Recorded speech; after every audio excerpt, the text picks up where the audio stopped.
Hi, I'm Paige here at Perry's Steakhouse with winemaker from Jordan Winery, Maggie Cruz. And today we're going to discuss their Chardonnay, which might make you think a little bit differently about Chardonnay and how it presents in the glass. So since 1972, Jordan has remained family owned and has maintained the philosophy with every vintage should be better than the last. So how do you maintain the consistency while still improving excellence throughout the years? Fabulous question. Like you said, we were founded in 1972, and something unique about Jordan is that we've had two winemakers since our inception. So my mentor, Rob Davis, was there until 2019, until I took over. And then I've been making our wines since 2019 vintage. And so I think having the two consistent winemakers to really carry out the style that the Jordans wanted from the very beginning. The key is continually improving. So we always want to try out new barrels, new vineyards, trying to get better fruit sourcing just to get that little bit more attainable, better and better every year. That's wonderful. So Jordan really focuses on the French style of wines for each of their varietals. How do you feel that the Russian River Valley in California allows you to make a Chardonnay similar to the Burgundian Côte de Beaune region in France? So Russian River is a huge appellation. And so we have a lot of different soil types in different areas and microclimates to work with, which is really kind of fun because I have all these different kinds of tools.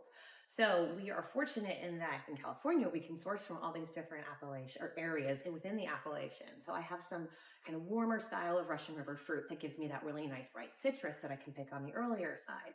I have further west Sonoma County, close to the Pacific Ocean, where it takes more time to ripen, but that's kind of when you get those really amazing tertiary kind of characters and like just real delicate kind of minerality and floral components that are just absolutely incredible. So I'm really able to draw from all of those to kind of try and make a Burgundian style Chardonnay.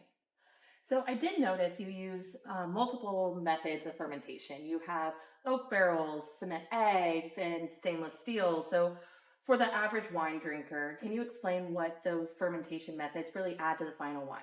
Absolutely. And they are really different, which is very helpful for me. So all of our fruit is picked at night. I want it really, really cold when that fruit comes in. So as we are bringing the fruit in and crushing it and pressing it, I am already starting to taste every single juice lot and think about, all right, what does this taste like? Where do I want to put this? So sometimes if I have a heavier lot that's got a lot of richness, I'm like, this can take a French oak barrel.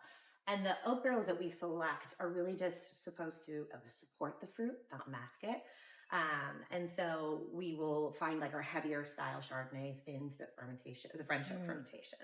For concrete, which is something new that we've introduced, it really kind of helps give me that mineral character that you find in Burgundy and the really just beautiful kind of wet stone finish. It's pretty unique to use cement eggs too. So you don't really see that commonly throughout California winemaking. Absolutely. And it's been a fantastic tool for us to really make us more and more Burgundian. So it's just a small amount that gets fermented in there. I wish I could find more. But it really just kind of brings out that brightness and richness to our wines. And then of course, stainless steel, great tool. Not a lot happens, doesn't really impart anything, but it really like retains the flavors and freshness of those wines as well. So we touched on a little bit of the oak in the fermentation process, but you do use 100% French oak as well in your aging process. So how do you approach managing the oak influence in the wine? You said to support the fruit, not overtake it. So what's your approach? So when I'm out talking to consumers, I meet a lot of, I call them my ABCers, anything but Chardonnay. And I love that. They think it's going to be, it's Chardonnay, it's got to be buttery and oaky and kind of really rich in fat. Ours is not. We really pride ourselves in having that bright acidity. It's a wine that can pair with any kind of cuisine and really hold up on its own. So I really find that it's just been such a great way to make these wines and really freshness in them. I think that's great that you mentioned it because Chardonnay tends to get a bad rap these days of being from California, oak, butter, big, bold, but it really does lean more into that European style of crisp, minerality, and fresh.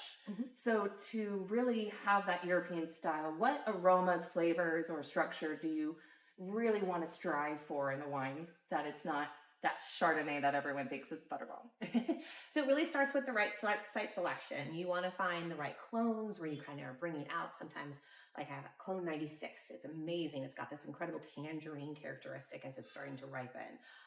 Clone 76 and all these other Chardonnay clones I'm working with also give us a lot of the more like that Meyer lemon kind of character, some kumquat. And so I really like those citrus.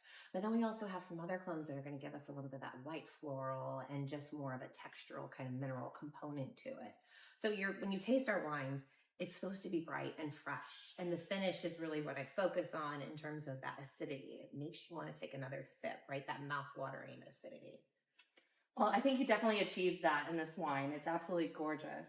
So when people enjoy a glass of Jordan Chardonnay, what do you really want them to experience and take away from that moment? We really pride ourselves in all our wines are incredibly balanced. So they should be balanced with the fruit, with the oak, with the acidity.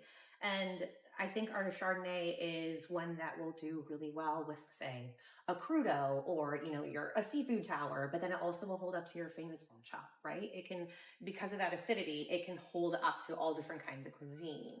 And so if you're in a restaurant, you've got people having all different kinds of things, I think Jordan is a great fit for that. It's definitely versatile. It leans into that high citrus, that minerality. It's just that squeeze of lemon that you want to really bring out the dish. And you guys have a wonderful philosophy of making wines that don't overpower the dish, but really excel the dining experience. So thank you, Maggie, so much for joining me today. I really appreciate it. And just want to say cheers. Cheers. And to enjoy this lovely glass of Jordan Chardonnay. And if you would like to enjoy it as well, please join us at Perry Steakhouse.